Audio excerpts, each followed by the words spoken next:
At the same time, so Mheshimiwa Koech and others were in China this week.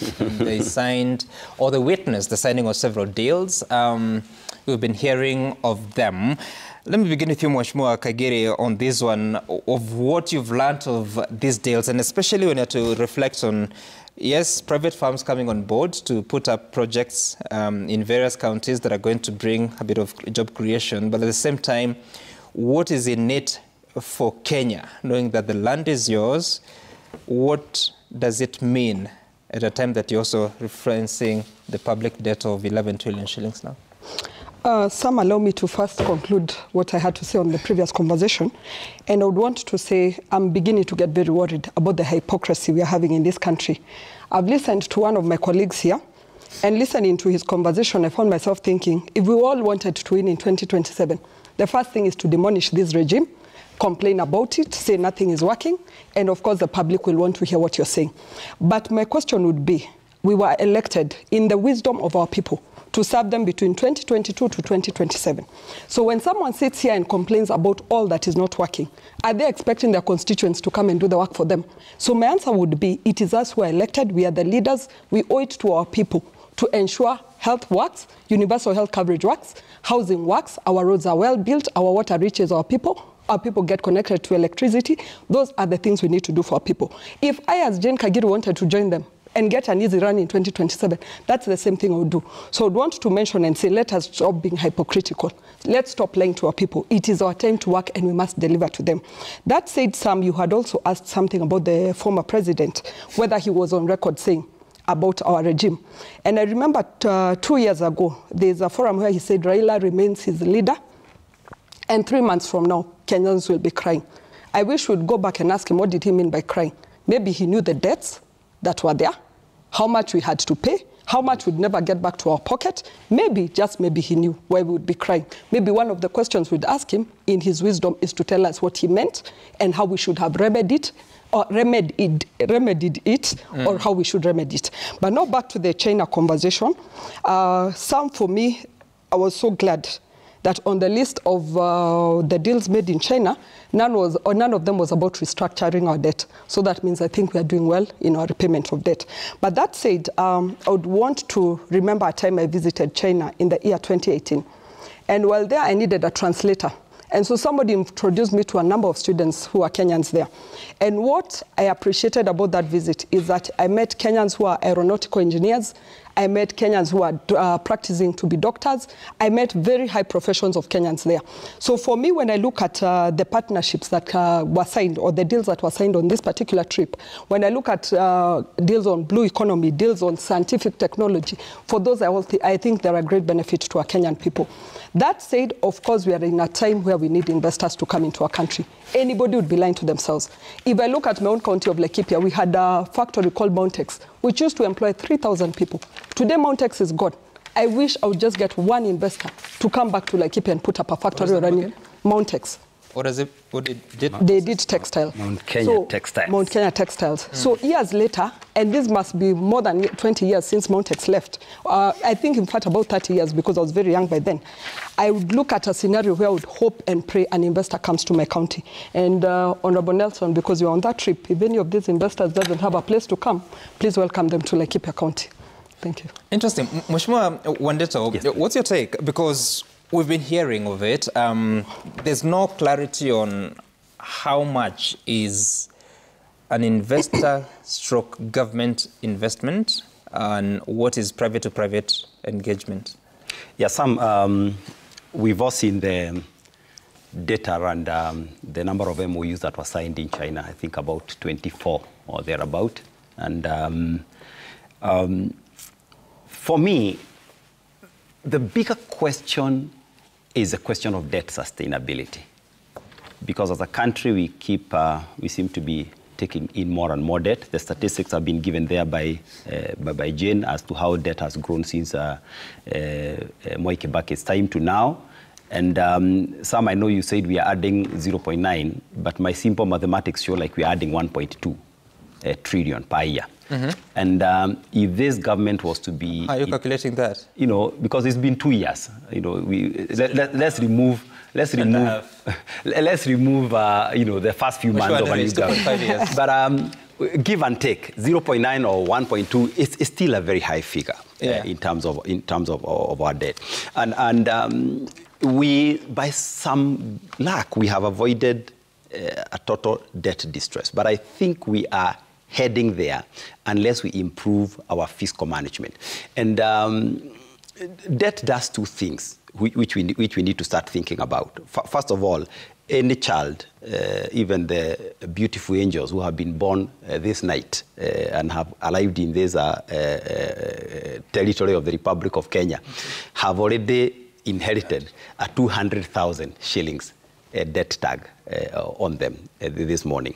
And what this is going to do is two things. First of all, it is going to remove more and more money out of the pocket of Kenyans from a tax point of view, because we have to repay this debt, okay? And already, Kenyans are complaining about high taxation. To sustain this debt, I think there's only one way we are going to go. We are going to start either seeing an increase in levies and an increase in taxes to be able to sustain. And even if we don't increase our taxes and levies, the next thing we are going to do is to have to stop almost any new investment in terms of projects, so that now we concentrate on paying debts. I think right now we are using about 1 point something. I think the interest alone is upwards of 1 trillion shillings. And for a country that is only able to collect about 2.5, 2.8 trillion in terms of domestic taxes, and everything else has to be funded by borrowing, we are basically digging one hole, using the soil of that hole to cover the next one. And we have to dig another one and another one. And that is how a country slowly goes into debt distress. So when you look at about what happened in China, I saw the extension of the railway, which is a very noble project, a project that was started by Uhuru Kenyatta, extended to Suswa or to Naivasha. There was a lot of criticism. It was not viable. So I'm again surprised the same people who criticize the extension of the railway from Nairobi to Naivasha, and even reverse the gains that were supposed to be accrued by doing the clearing in Naivasha, now are happy to extend the rail from Naivasha to Malaba. But look, it is coming at a price tag of $4.5 billion. If I got the numbers right. Out of that $4.5 billion, $1.5 billion, which is 30%, has to be financed by government of Kenya. Now, that's almost 200 billion Kenya shillings. The same ticket size as a Eurobond that we nearly recently struggled to pay. And we had to do a lot of machinations, borrow from the UAE, a much more expensive debt to pay a cheaper debt. So I think we need to be... What do you mean machinations with the UAE?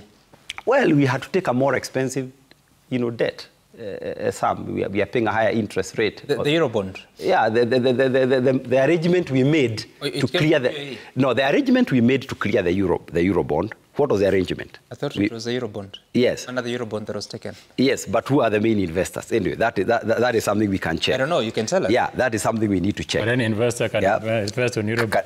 Yeah, but the issue is we have taken more expensive debt to pay cheaper debt. And the more we keep going to these, a lot of these Chinese deals, what Nelson will also tell you, is that they are also on commercial terms. We are leaving cheaper money from IMF, we are leaving cheaper money from World Bank, and we are getting into arrangements where we are forced now to pay 30% from of the rail using our local resources, and this is going to place again a very heavy burden. Do you believe it is necessary to extend the SGR from Suswa to Malaba? Exactly, it is very necessary. By the way, how would you suggest we finance it? I would suggest, actually, I like the PPP models. Okay. But again, these PPP models, we need to be careful. First of all, if these PPPs are going to be financed by the railway development levy, which I know we have now increased from 1.5% to 2%, now we have taken additional debt. So the next thing we are going to see is a RDR maybe moving to 3% to 4%, the same way all these levies have been moving up. Why don't we agree that these people come here and fight it out?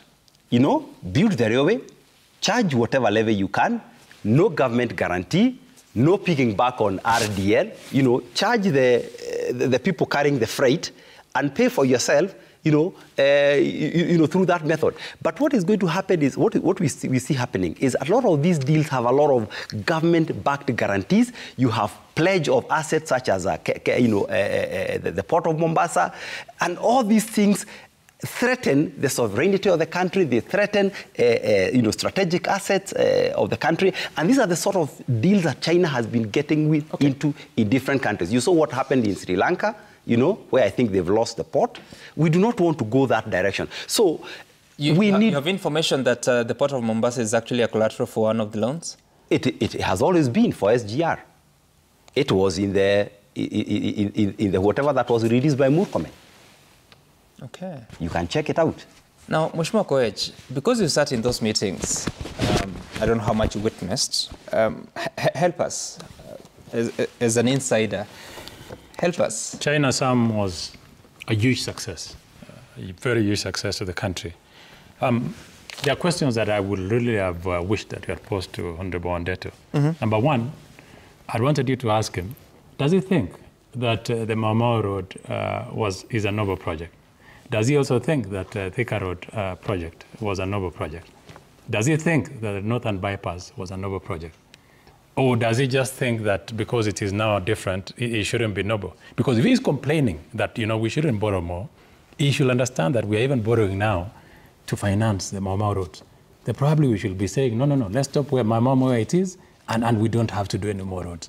Sam, let me tell you. Those examples. No, because I'm just being naughty. Let me just Nelson, I think let me just. This is the second time. No. Let me just come back to my story. Don't take my time, please. I'll allow you. I don't want him to use my time. Let me just. Maybe he feels. No. I think Sam, I deserve a response on this. Sam, you'll give him that. Please allow me, Nelson, because it's the second time that he has started what I would call ethnic profiling in this show. It was a huge success. Let me go back this way. No. Talking about projects based on regions and ethnicity. I think you've made it is not. He's saying. It is not. He's saying that you're doing it. I was just being naughty, and that's why I'm saying you should have posed that question. You're a national leader. You can't be naughty on TV. You posed the question of SGR. Now let me get to the gist of the story. Part of the deals in China. It is not. I'm just saying, is it a noble project? That's what I'm saying. Look, Sam, the 50-kilometer road, Thika Road, opened up central Kenya. When we went to China, part of the things that we must look at is which one is the most innovative ways, which Honorable Wandeto has even mentioned of them, of making sure that we still can attract investment. We still can attract resources to our country without overburdening the taxpayer. One of those models that he mentioned is PPP. Rironi Mau Summit Road, 175 kilometers. You should be aware that already been given to a French company called Vinci for 3 times probably what China is going to quote. And the model was totally different. What we have right now for 175 kilometers is going to be a PPP model, where tolling policy is going to be applied. So if you are going today to, for instance, Nakuru or Eldoret, I'm told the people who are within the radius of 21 kilometers will not be charged, but the people who go further will be charged. And there will be alternative roads for those people who do not want to be tolled. What will be the cost? For what? I'm not sure about the cost because there's no bids that have been submitted yet. But how did you know it's 3 times more expensive than French? It is just an MOU. Without numbers. It is just an MOU that has been signed. And this is, of course, the expression of interest by this point. But, of course, there's another company that is already on the road. So, of course, you can't have... I think Nelson is poor on facts and statistics this morning. Sorry, Mheshimiwa... Do you want to speak for me, Wandeto, or do you want me to speak? No, because you have said 3 times and then you could not quote the figure. I have said... Okay, let him carry on. China, please. By the time... He was in China, we had expected to have numbers. By the time you are closing a deal with the French, of course, there must have been an expression of interest for someone to tell you that, no, look, here you're being conned, this is a better deal that we can give you. And I think... China will, and this is not even about that. Yep. My private business also is construction. I understand the value of working for both countries, the value that you get from working with a European country, for instance, and that of working with China. China will always be the cheapest option for road construction and bridge. Now, this is part of the things that was signed, is a PPP of 175 kilometers. Any person who's used that road to Nakuru all the way to Eldoret will tell you that the suffering that So please make us understand here. So 175 kilometers, a deal is signed with who? There's not. It's an MOU to say that they are, you know, China. MOU with who? China is willing. Chinese government that, you know, we are willing now so to. The government of Kenya and the government of China. China is willing now to participate in making sure that investors who want to come to the country will be cushioned by their country of China, because you must remember that this is not a small investment. It's a huge investment. So any country must be involved. These two countries must be involved in that kind of negotiation because it involves a lot of money. So when do you identify the contractor? I'm sure now PPP, now it will check in. There's a PPP. I'm sure when the road is handed over, because there were still issues with the French company that had been given the project.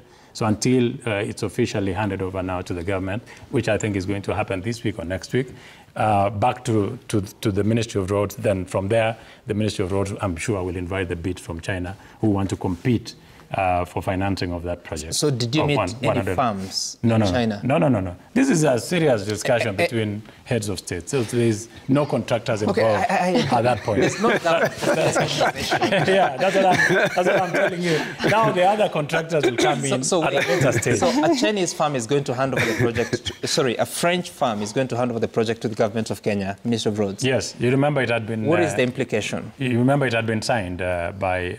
it was a private company. Yeah, just so what the is the same way, implication? Taking away a project? Just the same. It's not taking away a project. It's just to say that we feel that this deal was signed at a different time, that this regime was not in, and we feel it is not expensive and not sustainable for our country. Please remind me, how much was it with the French? I'm not sure about the numbers. So, and I wouldn't want to go to the details of that particular deal at that time. I just want to use this opportunity to enumerate some of the successes on our China trip. Number two, Sam, before you go on, so if the road is taken away from the French firm, yes, what is the cost implication? Because there are contracts that were drawn. There must be exit clauses. Those are details. Those are administrative. They are details, but they have an implication on the public funds. Whatever the implications are, I am sure that implication will be way cheaper than entering into a new agreement with the Chinese. So if it is not known. I do not know, because I'm not an authority to speak on behalf of the roads authority, for that matter, Kenya. But I'm just saying, as a layman, and as a person. As a layman, you chair the defense committee. Yeah, but I'm saying because these are direct investments. These are people putting their money. These are people who are probably putting in pension fund. People you do not know, Mheshimiwa Koech. That's what I'm saying. When it goes to China, an evaluation will be undertaken, Sam. That evaluation will be able to tell us what are the companies bidding and what is the cost. All I'm saying is that, in a nutshell, it is a good deal for the country. It's a good deal. Sam, allow me. Mheshimiwa Kibagende, I'll come to you. My brother Sam, there is no honor in being in debt.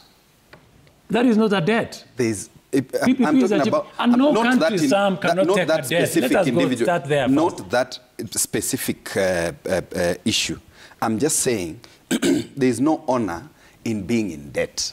Our continued aggressive borrowing is a demonstration of lack of appropriate fiscal decisions that have been made by this particular regime.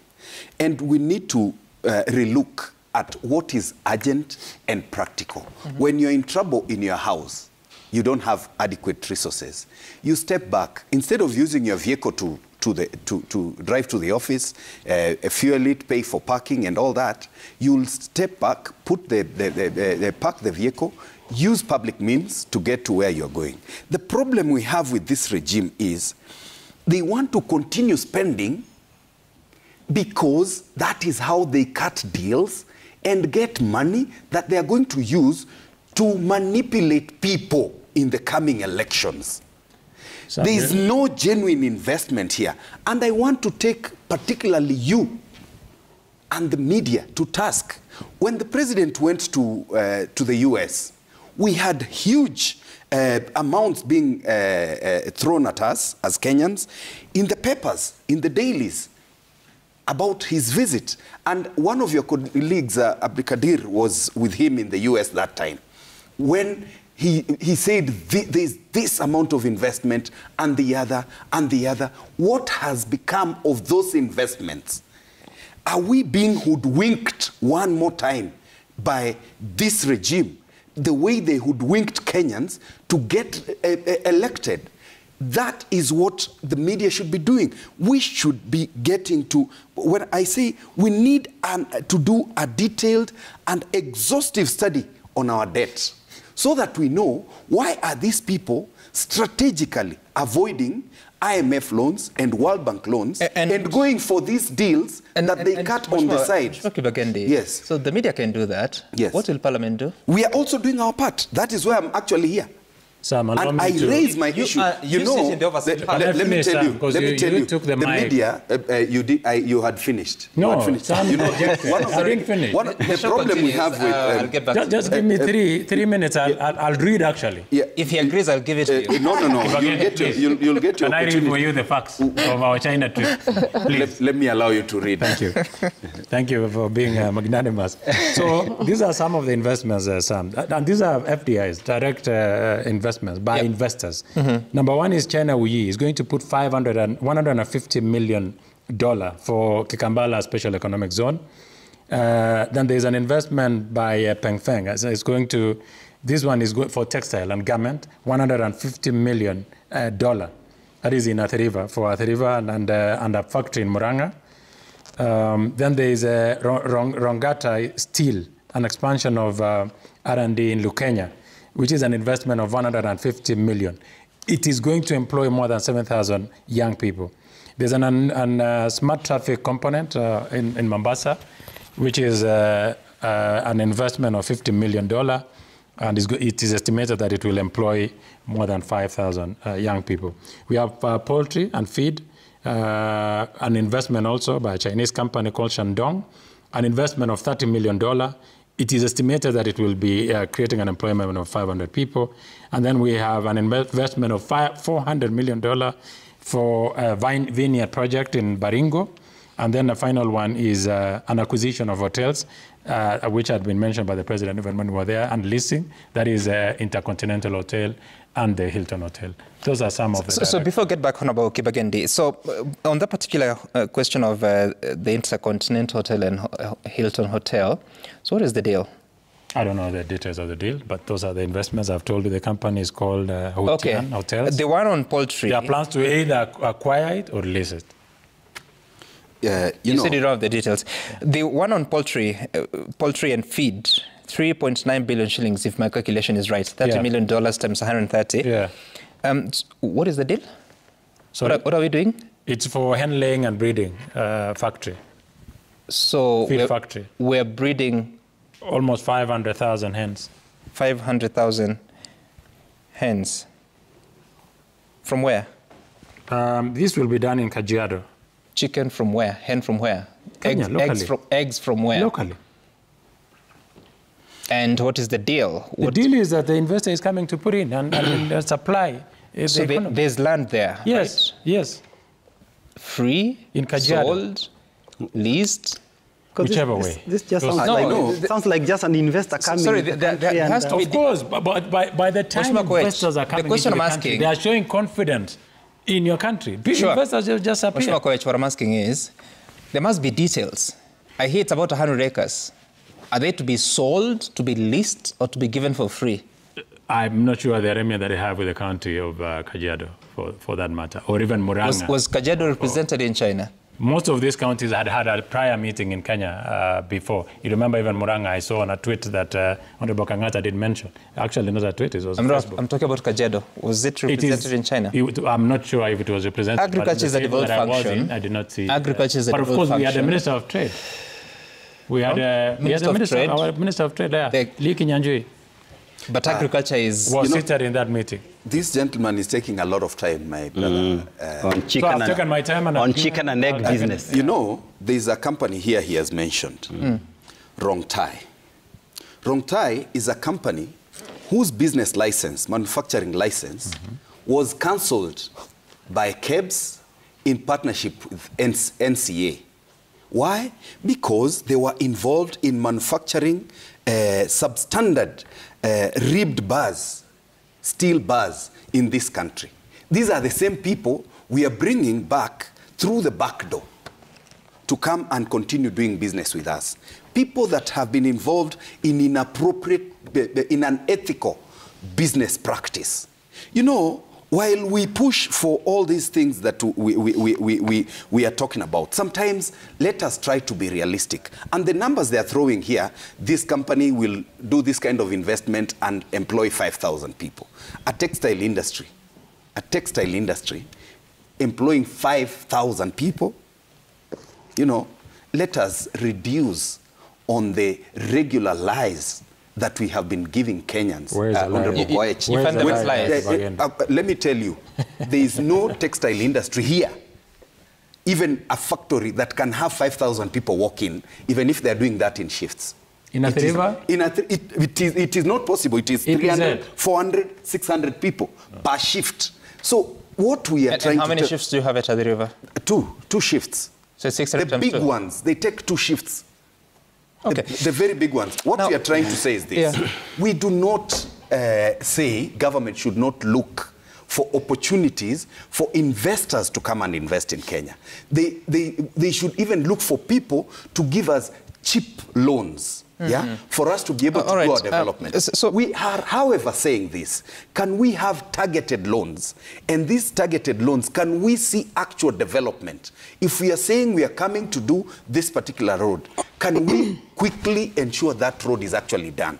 And is it of value at this point? All right. Like I said, when you cannot afford to buy grass-fed beef for your family that you regularly use in your house, you can retreat and buy cheap eggs. You'll still have proteins. What we are doing is we continue to sink into debt when we can step back and say, hey, this and this and this can wait for now. All right. Can we initially focus on what is urgent and practical? And you'll tell us what that is, urgent and practical. Urgent and practical right now is affordable and accessible health. What we need in this country is affordable food security, and food security is not throwing around numbers I thought the government is doing something about cost of unga. Sheaf and Shah? Sheaf and Shah is the biggest problem we have in this country now. All right, Mheshimiwa Kibagendi. Funding in the university sector or higher education that has is been something said before we need to by yourself. Mheshimiwa Kagiri, what makes it so easy for Chinese investors in Kenya that is so difficult for Kenyan investors in Kenya? Some allow me to pick up from where my colleague left. And it's very unfortunate that we're looking at the cameras and lying to Kenyans. Honorable Kibagendi, may I read to you this. When Mountex, in 1991, Mountex had 1,300 employees, 1991. In the year 2002, when it closed down, it had 3,000 employees who lost their jobs. So when you sit here and speak and trivialize investors in this country, I hear Wandeto speak of hen and chicken business. I hear you speak about impossibilities of employment. I keep telling you. And I was clear about the numbers. And I'm very clear about mine too. That is 3,000, not talking of 5,000. Like that was the biggest. And you know, that was Honorable the biggest. Kibagendi, allow me, it's my time. I'm clarifying your facts and your lies. But we will not allow you to lie like you have been accustomed to. Please. By this You regime. spoke in silence. Allow her to speak in silence. We should not allow her to lie. The beauty of our viewers, Mheshimiwa Kibagendi, they're actually listening to both of you. So they remember. Okay. Yeah. Carry on. So you said it's impossible to employ 5,000. I'm correcting you and telling you in 2002, when Mountex closed down in Laikipia County, there were 3,000 employees. And that is why I remain very passionate about an investor who would come back to Laikipia County and give employment to my people. That said, Sam, I'm also beginning to worry. When I sit on this panel, I'm wondering, am I the only Kenyan citizen? And maybe Honorable Koech. Because I hear undertones of disappointment that we are being able to repay our debts. I hear tones of disappointment that we are getting investors. I hear tones of disappointment that the regime wants to do its best to ensure things work for Kenyans. Then I find myself wondering, are we not patriotic enough, or don't you want our country to succeed? That said, Sam, you've asked me about the Chinese versus the Kenyans. And for me, I know many Kenyans, because I was also an entrepreneur at some point. Many Kenyans are going through challenges because I still talk to my former colleagues and friends. Yep. And of course, we all go back to what we have all explained. The debt situation in this country has run us all dry. We get taxed, this money cannot come back to development, which development would ensure money keeps going back to the contractors' pockets. But where we are at, we don't mind an investor coming as a stopgap measure.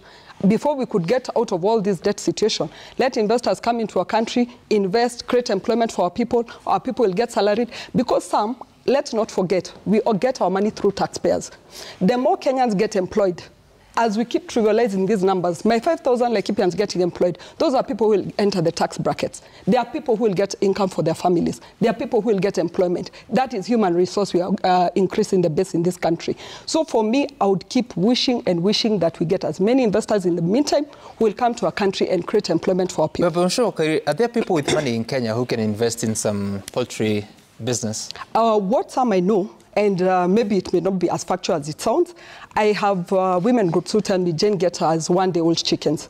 I don't know, 14 days, or the young chicks. And when they tell me to try get for them, we'll place orders at Kenchik. And we'll be told it's going to take us 3 months. It's going to take us, I mean, the orders are too many. Yeah. For me, that tells me that is over-demand and under-supply situation we're experiencing. So maybe that's the reason why we're having somebody else. That's what I'm asking. Are there people with resources who can actually put... No, I would not know how people's pockets look like in this country. As well. Sorry? The banks are prohibitive as well. The initial investment is quite huge. Okay. Yeah. Mheshimiwa Wandeto, following on that particular question of why is it so difficult for Kenyan businessmen to invest in some of such kind of programs? Sam, that's a very good question. And listening to the conversation what Nelson was elaborating about the China trip, while it is important for us to be out there looking for investors, it is also equally important, and maybe even more important, to come back here in Kenya and talk to our own local investors and business people.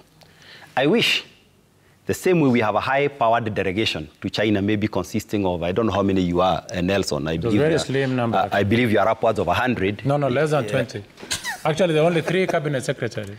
Let's be honest sometimes. The final count probably will come out. But I wish we start seeing similar high-powered delegations visiting Kenya Association of Manufacturers.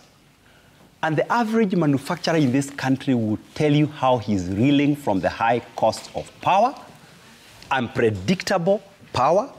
They'll tell you about how they are dealing with issues to do with high interest rates, which I am happy that Nelson Koech has admitted here, that the only reason we cannot engage in this chicken and egg business is because you cannot even borrow from banks. We have failed as a parliament. Okay? As simple as we cannot even... responsibility as members of parliament. To do what? Captured please allow me, Nelson, the same way you requested me to give you a time, please allow me to Sorry, just an interjection. To do what? He was talking about the interest rate in banks.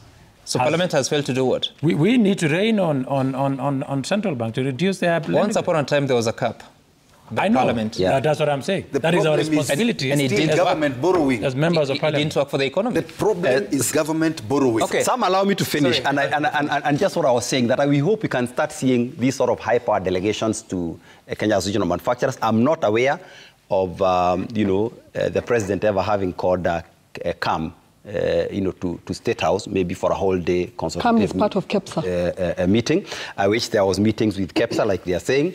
There are associations of small business people. There is the people who are doing EPZ, who are all complaining, and some are even closing shop and going to Vietnam and other cheaper destinations. I wish we are talking to the horticultural exporters, who are all now crying about the high freight costs.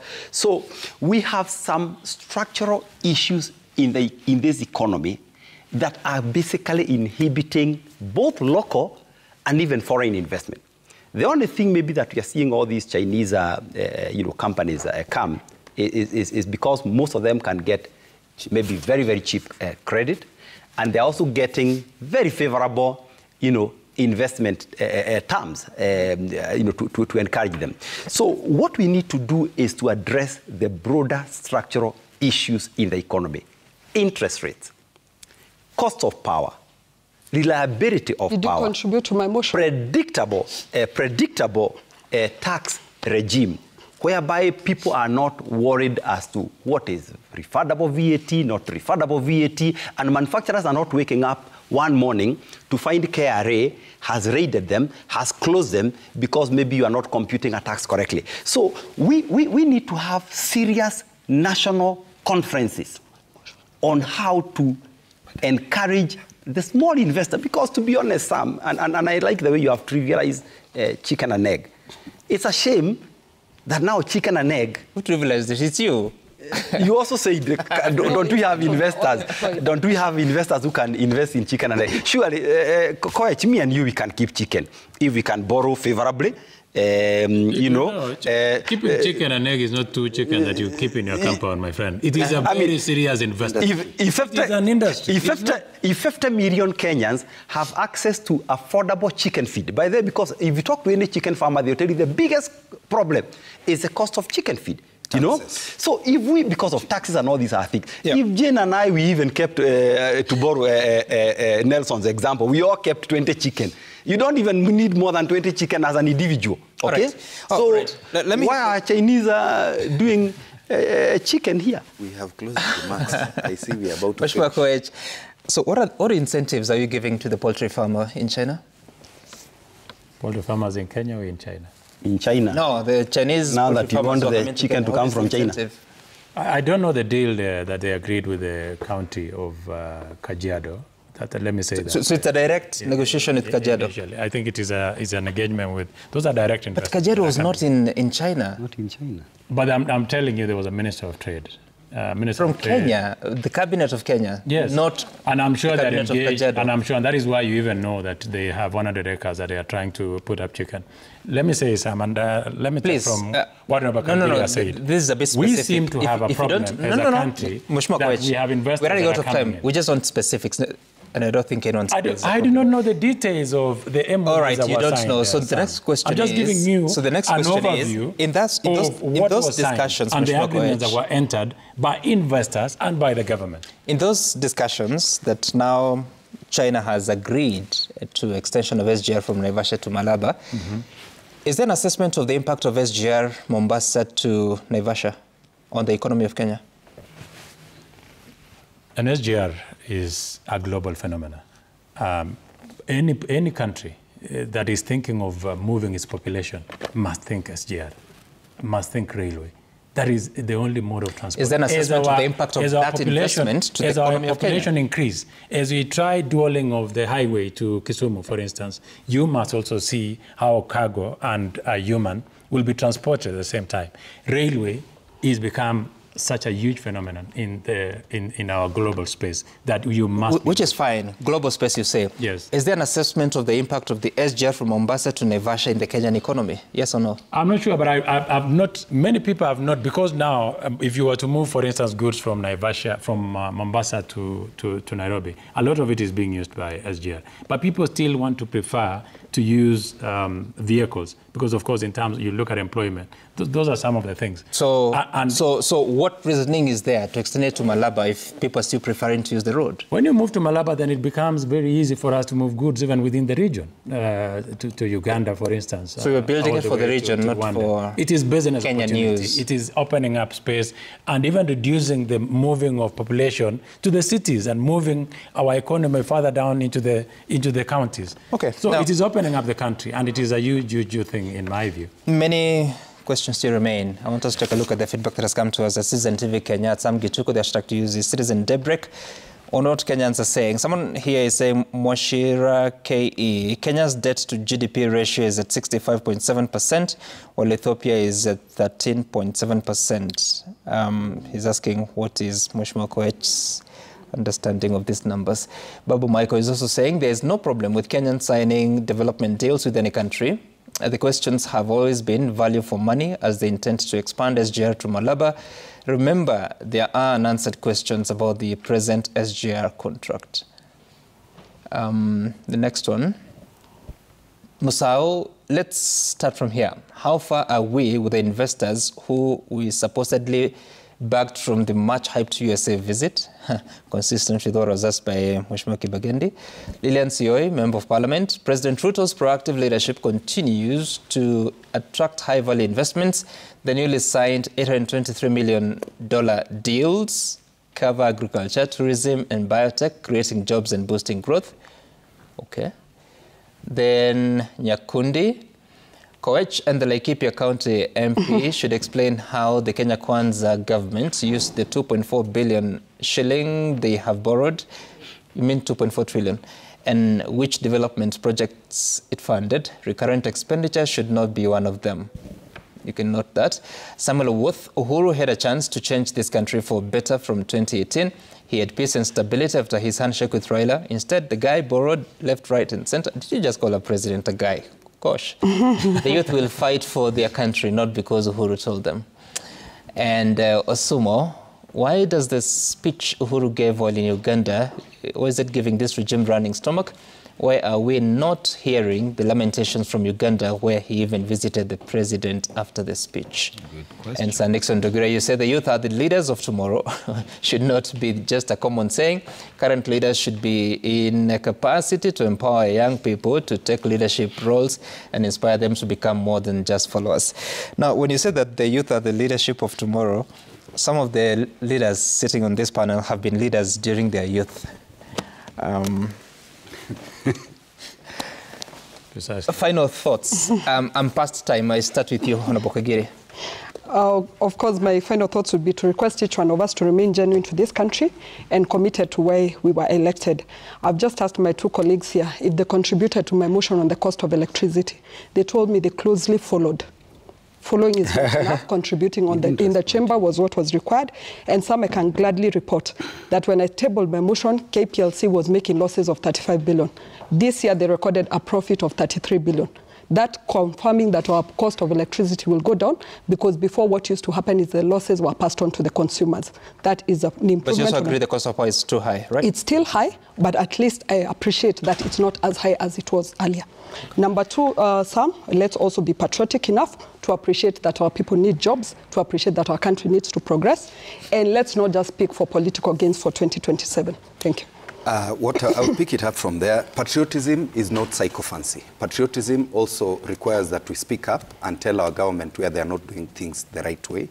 And I would like to encourage the young people of this country to actually step up and help provide solutions to some of the challenges the country faces. And one of the biggest challenges we face, especially amongst our young people, is matters to do with drugs and substance abuse. And we are asking Kenyans, it is not a responsibility we can leave to just the government. We all need to get involved in the fight against drugs and substance abuse. Okay. Mheshimiwa Koech. I just want to tell Kenyans that our bad days are behind us. Our economy is looking very robust and sound. There's a lot of investment. All the rankings by several analysts, financial analysts, is showing a very positive figure coming into the future. So I want to ask everyone that we join forces in making that sure that we grow our economy, we grow our country, and we become as patriotic as much as we can. Mm-hmm. Okay. Finally, Mheshimiwa. I would like to say that no nation has ever taxed itself or borrowed it into prosperity. So it's very, very important that as a country, we start being a little bit more creative in terms of how we manage our finances. We need to be more efficient, fight corruption, which remains the single biggest problem in this country. And the people making decisions for us today have to remember that their decisions will impact generations to come, and they should not make those decisions based on short-term gain, based on greed. They should make those decisions based on the future, on the posterity of this country. Thank you. And you're part of those who make decisions in this country. And I try to make all the decisions I make, especially the decisions I make within my constituency, I always try to think 10, 15 years from now. How will those decisions be interpreted? There are some people here who are making decisions with their stomachs, and it's unfortunate. Who are those? I don't know them. We have no time. Yeah, we have run out of time, Sam, unfortunately. Okay. My name is Sam Gituku. This has been the conversation on DayBreak. See you again tomorrow. Up next is Sporty Monday, actually. Yeah. Bye.